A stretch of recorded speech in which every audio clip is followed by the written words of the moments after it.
یہ اللہ تبارک و تعالی سورہ محمد میں ارشاد فرماتے ہیں فَاعْلَمْ أَنَّهُ لَا إِلَهَ إِلَّا اللَّهُ وَاسْتَغْفِرْ لِذَنبِكَ وَلِلْمُؤْمِنِينَ وَالْمُؤْمِنَاتِ۔ فَاعْلَمْ کا معنی کیا ہوگا میرے بھائیو؟ اعلم کا معنی کیا ہوگا؟ جان لیں، یہ بات آپ کو معلوم ہونی چاہیے، انَّهُ لَا إِلَهَ إِلَّا اللَّهُ، کہ اللہ کے سوا کوئی معبود برحق نہیں ہے۔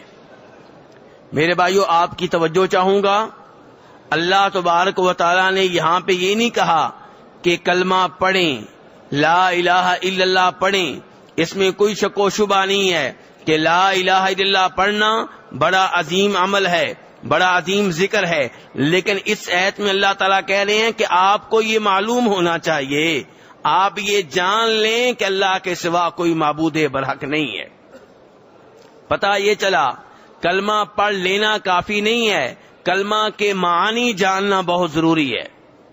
اللہ نے یہ نہیں کہا یہاں پہ کلمہ پڑھیں، اللہ نے کہا کلمہ کو جانیں کہ کلمہ میں اللہ تعالیٰ کیا کہہ رہے ہیں، کلمے کا مفہوم کیا ہے، کلمہ کے تقاضے کیا ہیں، کلمہ پڑھ لینے کے بعد کن چیزوں سے دور رہنا ضروری ہے۔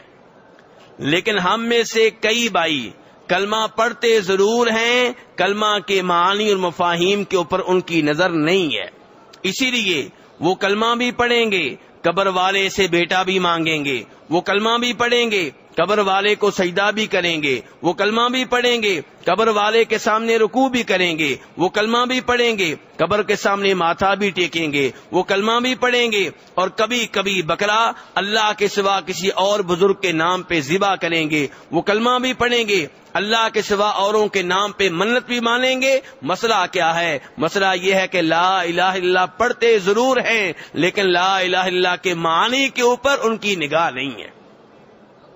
اسی لیے اللہ تعالیٰ کہہ رہے ہیں فَاعْلَمْ أَنَّهُ لَا إِلَهَ إِلَّا اللَّهُ، آپ یہ بات جانیں، آپ یہ بات معلوم کریں، یہ معلومات آپ کے پاس ہونی چاہیے کہ اللہ کے سوا کوئی معبود برحق نہیں ہے۔ معبود کسے کہتے ہیں؟ جس کی عبادت کی جائے۔ معبود کسے کہتے ہیں؟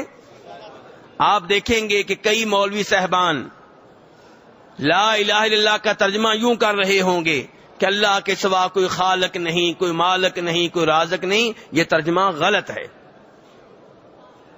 یہاں لا الہ الا اللہ کا معنی اللہ کے سوا کوئی ایسا نہیں ہے جو عبادت کا حقدار ہو، اور اگر اس کا معنی یہ ہوتا کہ اللہ کے سوا کوئی خالق نہیں، کوئی مالک نہیں، کوئی رازق نہیں، پھر تو یہ کلمہ اہل مکہ بھی پڑھ لیتے، کیونکہ قرآن پاک میں ان کا عقیدہ بیان کیا گیا ہے کہ وہ مانتے تھے کہ خالق اللہ ہے، مالک اللہ ہے، رازق اللہ ہے۔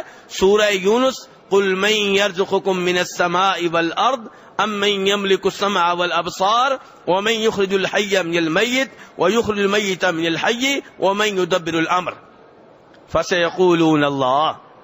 لیکن مسئلہ یہ تھا، وہ کہتے تھے خالق اللہ ہے، مالک اللہ ہے، رازق اللہ ہے، معبود بھی اللہ ہے، لیکن اللہ کے ساتھ ساتھ ان کی بھی کبھی کبھار عبادت کی جا سکتی ہے جو اللہ کے مانے ہوئے بزرگ ہیں، جن سے رابطہ کریں تو اللہ تبارک و تعالی ہماری سنتا ہے، ہماری حاجتیں پوری کرتا ہے، ہماری مشکلات کو دور کرتا ہے۔ یہ اللہ کے ہاں اتھارٹی رکھتے ہیں، مقام رکھتے ہیں، ان کی ایک حیثیت ہے، یہ راضی ہو گیا تو اللہ خود ہی راضی ہو جائے گا۔